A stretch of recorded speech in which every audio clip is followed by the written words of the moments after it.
At 10 a.m. Eastern Time, the United States Navy began enforcing a blockade in the Strait of Hormuz. That is the headline. The real story is what was already in the water when the line went live.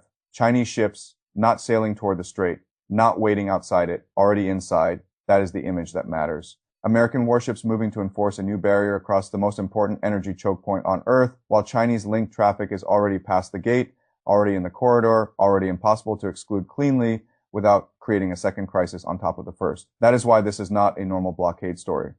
If those ships had still been outside the strait, Washington could have said this was a pressure move against Iran and largely kept the geometry of the crisis in its own hands. But once Chinese vessels are already inside the corridor, the blockade stops being a clean act of pressure and becomes a live test of what American power actually means when another major power is already physically inside the scene. That is the real story. Not that America drew a line, that it drew the line after China was already through it.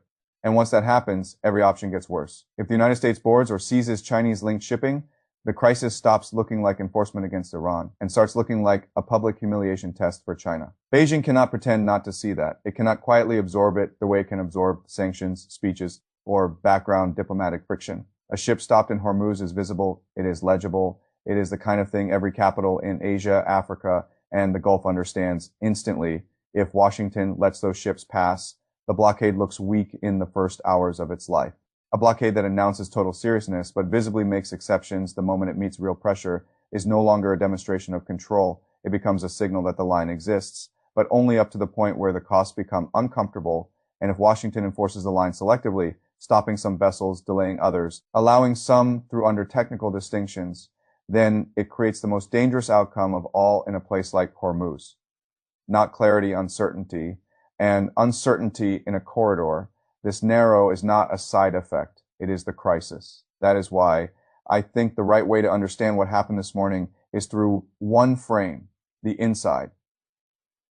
The gate problem. If you close the gate before the rival power enters the space, you are setting terms. If you close it after the rival power is already inside, you are no longer just setting terms, you are gambling that the rival will accept them after the fact. That is a much riskier game. And Hormuz is the worst possible place to play it at its narrowest point. The strait is only about 33 kilometers wide, around 1/5 of the world. I think as oil normally passes through that corridor, you do not need to sink every ship to control behavior there. You only need to make ship owners, insurers, traders, navies, and governments feel that the price of getting it wrong has suddenly become too high. That is how Iran used Hormuz when the war began. It did not need a perfect physical seal. It needed to make the water feel unstable, mines in the water, missiles nearby. Warning fire, insurance surging, crews hesitating, routes changing, prices jumping. Now America is trying to reverse that logic. It is saying the strait can be open for the world, but not under Iranian control and not for ships feeding Iranian ports without American oversight. In theory, that sounds clean. In reality, because Chinese ships were already inside the corridor when enforcement began, the blockade instantly became more than a move against Iran. It became a confrontation with timing built against Washington, and timing is not a small detail here. It is the entire story. Because before the blockade, there was still a diplomatic lane, narrow, fragile, but real. Negotiations had not produced a settlement, but they had produced proximity. There were reports of documents nearly taking shape, of terms being narrowed, of a framework, not yet dead. Then the talks broke down. Iranian officials accused Washington of shifting the goalposts.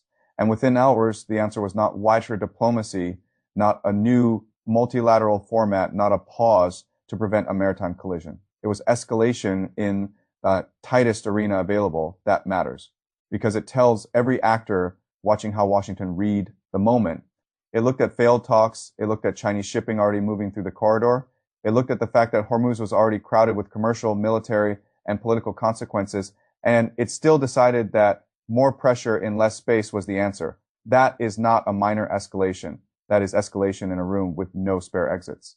And once you see that, the structure of the next phase becomes brutally simple. China now has its own response tree, not its rhetoric tree, its real tree. It can absorb the insult and look weak. It can push back too directly and risk turning a shipping confrontation into a great power crisis in the most sensitive oil corridor on Earth, or it can choose the third path. The path it usually prefers: diplomatic pressure through intermediaries, market leverage, third country messaging, official warnings, quiet contact with Tehran, quiet contact with Gulf capitals, quiet contact with Washington, all designed to raise the cost for America without crossing into open military confrontation. That third path is the most likely, but it is not a clean path because diplomacy can raise pressure. It cannot change the physical fact that ships are already in the water and a line has already been declared. That is why this moment is so dangerous. Not because war between America and China becomes automatic.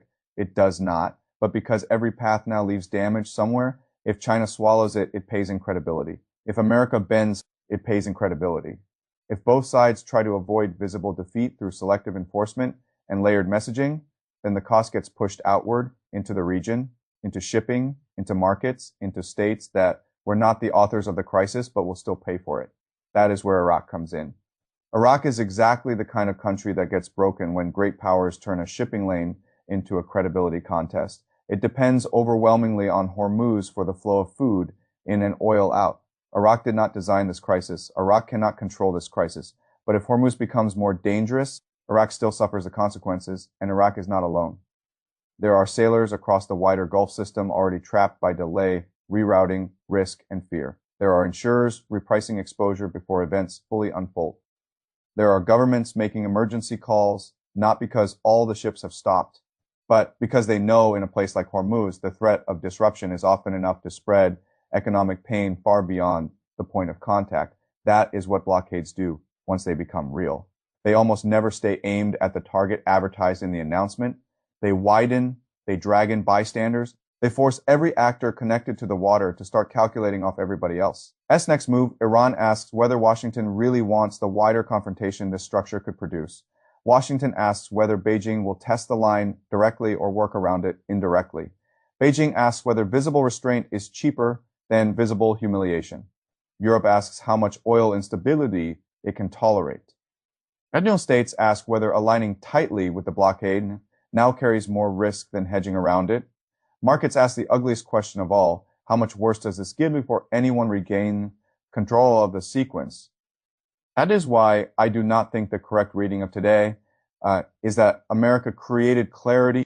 It created the appearance of clarity. A line was announced, a forced posture was signaled, a legal and military message was sent, but underneath that appearance, the real effect was the opposite. The blockade deepened the fog because the one thing Washington most needed for a clean show of control was missing. A clean field, China was already in it. And once China is already inside the field, every act of enforcement becomes a message to Beijing, not just Tehran. That is the hinge. That is the reason the story is bigger than the headline.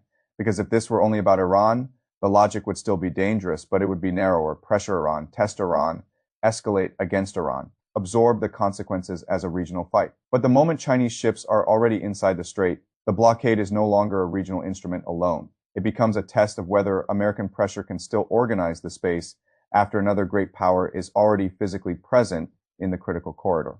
That is a much larger question. And history is not kind to powers that believe blockades stay neat once the wider system is already inside them. Blockades usually begin with confidence.